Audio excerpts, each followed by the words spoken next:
Hello. It's part two of our video. Excuse me in advance.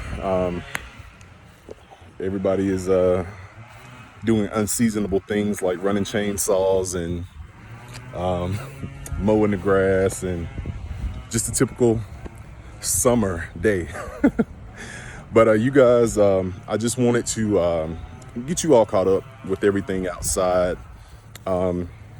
So we have had harvest with our lemons, some of our Mandarin, as well as our disappointment to find out that our Moral Blood Orange is not a Moral Blood Orange. But that's what it was sold to me as, so it is what it is. But the real reason that I brought you all on this side of the house, know what time it is, Citrus Alley, is because my trees are confused. So here we are in this beautiful time frame as far as weather goes. This is my Mara lemon that is in the ground, and as you can see, she is very happy.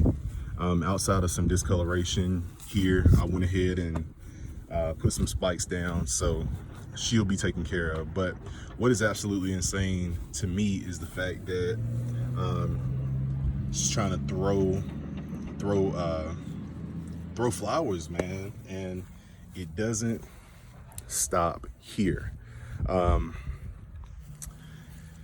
You guys, everything that we have is trying to put on flowers. Now, the only problem with that is, I don't know if any of you have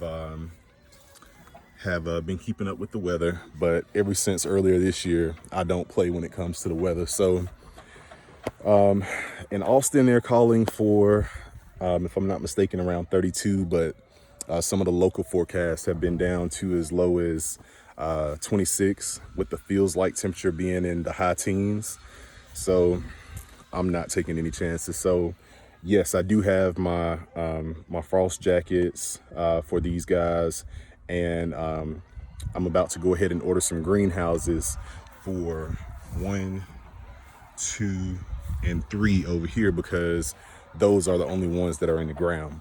But I'm just gonna go through and really just show you what's going on with each and every one of them.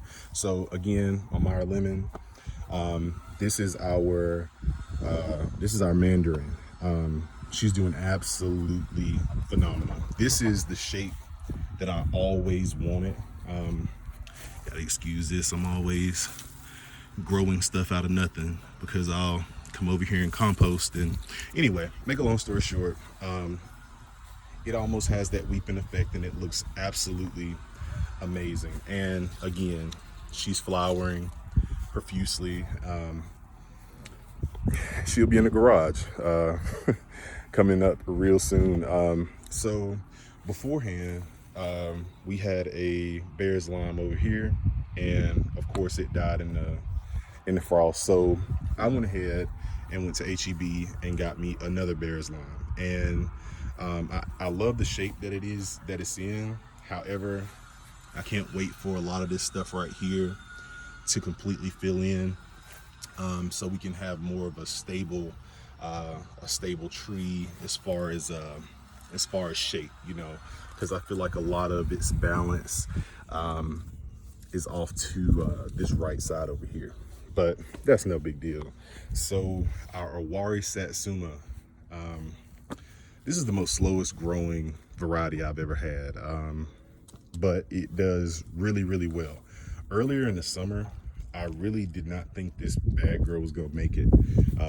She was slow to put on new growth, flowered once or twice, and it was just, I don't know, very odd. But with that being said, I know it looks battered and beat up, but overall a very hardy specimen. So doing extremely well here. Here is my Kalamunda. Now, this has been a mystery for me because This discoloration is very different than what I'm used to. I went ahead and put some iron supplements in here just to kind of kill that discoloration. I guess I'm really just gonna have to wait this one out and see what's going on. And I even went as far as to change the soil quality. So this is going to be a test for me to really see more or less where we're gonna go with this one. So moving right along, here is another one of our Mara lemon. As you can see, they are in full bloom. And I'm gonna go ahead and let these guys do their thing, and then I'm gonna knock all the flowers off. This one is entirely too small to be trying to support fruit. Same here, nothing special. Here's a whole avocado that I've grown out of here, and it's probably the reason why a lot of this soil is dry. But that's that. So this is the only Mara lemon that we had this year that actually flowered and produced fruit for us. So going into next year, I'm actually going to relieve this one and let it reboot, rekindle, and kind of go from there. That's a job within itself, because as you all know, a lot of the lemon varieties like to put on flowers year round, and the Mara lemons are especially known for this, which is why they're so popular. Moving right along, at this point, it's a mystery tree. This was what I was sold. It was sold to me as a Mara lemon, not a Mara lemon, excuse me, a Mora blood orange. But whenever I did the video, as you all could see, there was no discoloration. I was expecting red everywhere. Maybe it's because it's early. If anybody has a Mora blood orange, please let me know. Because from what I did research wise on my own, it felt like I was dealing more with a, let me see. There's a variety called pineapple something. I know that sounds crazy, but I'll post it in the description. One of the varieties that I've seen in the past. But anyway, make a long story short, it is still doing well. We did have some discoloration on the new growth. I actually had to treat her for scale. One of my trees got scale earlier on, and it just spread through here like a wildfire. But with that being said, went ahead and hit it with some neem oil and came through individually and tried to kill as much of this stuff as I possibly could. So again, really doing well. So my plan this year, obviously, Lord, I pray that it's not as cold as it was last year or earlier this year. But I'm gonna go ahead and get greenhouses for these guys, and just make sure that no direct frost sets up, and just really hope and pray that we don't get anywhere near the low to mid 20s. Anything below 25, at that point it starts to be, there's really nothing that I can do, you know. Moving right along, we have our Tangelo. This is, well, I'm not gonna say that out loud because her counterpart is right here, but this has been one of my favorite trees to watch grow. I got this from fastgrowingtrees.com, and make a long story short, it is doing just what the name implies. It is growing very fast. The only thing that I did not like was they kind of got me, if you will, because I do not like the structure of the tree. However, it's really doing well. So it has a great base, and I quickly found out that this guy has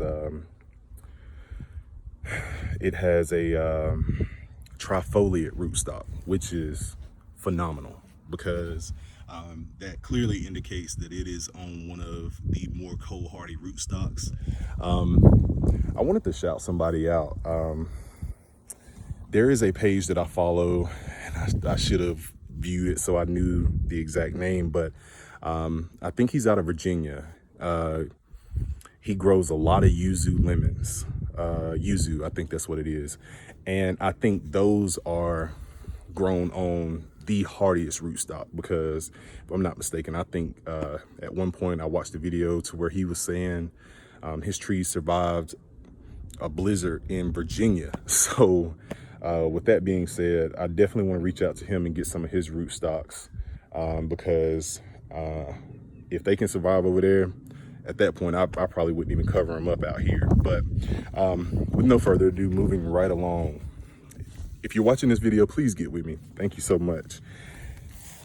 This has been an absolute beauty to watch, and I'm gonna try to get close in here and show you what's going on without doing anything to interfere with this process. So without you really having to guess too much, she's flowering. And you guys, when you stay with something for a while and you just be patient with it, it rewards you. Now, you guys, this is the same variegated lemon that I kept cutting and I kept battering and bruising. And that's that scale I'm talking about. See them right here. I'm gonna have to come through here again. But anyway, make a long story short, I really prepared this tree to get to this point, because if you go back and watch the videos that I first had, whenever I first got it, it was actually bigger than this.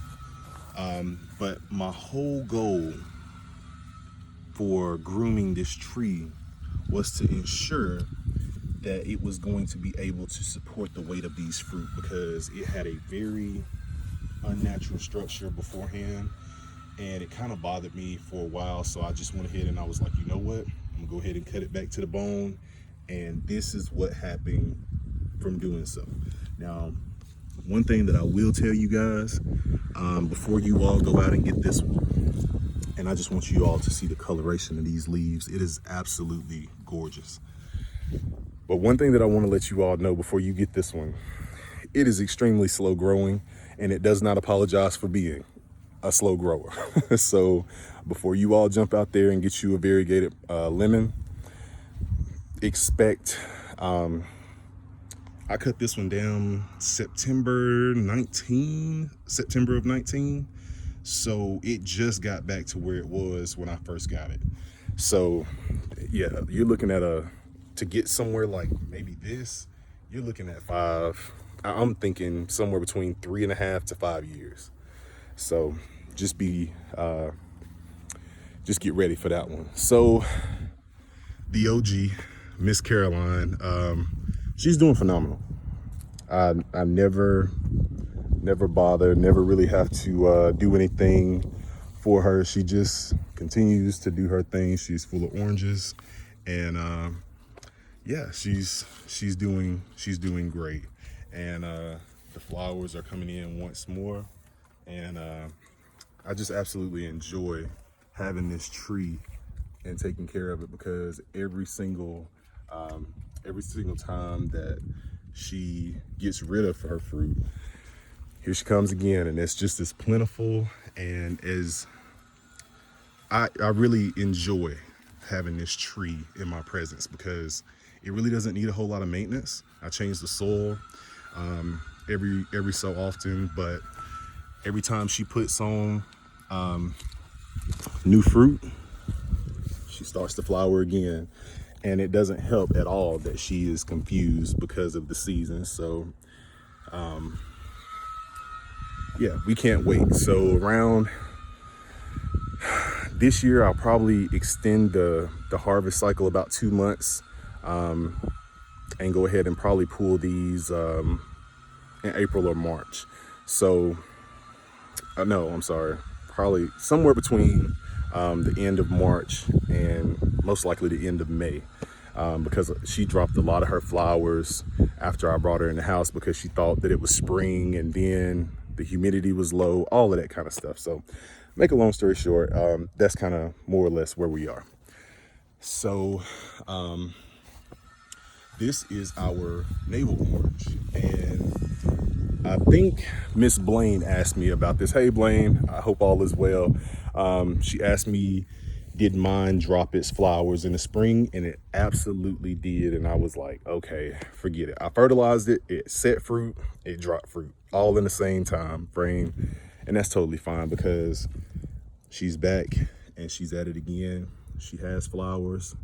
And with as strong as the base looks on this tree and how everything's starting to shape up, the branches, whatnot, it is a strong maybe, but I'm thinking I may let her go ahead and fruit.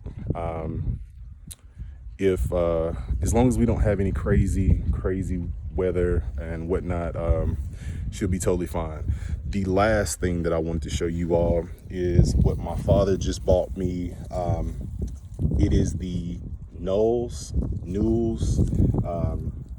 Clementine, or Mandarin, whichever one you want to go with. And once again, it's doing phenomenal, but at the size that it is right now, it's most likely going to take years for it to start producing fruit.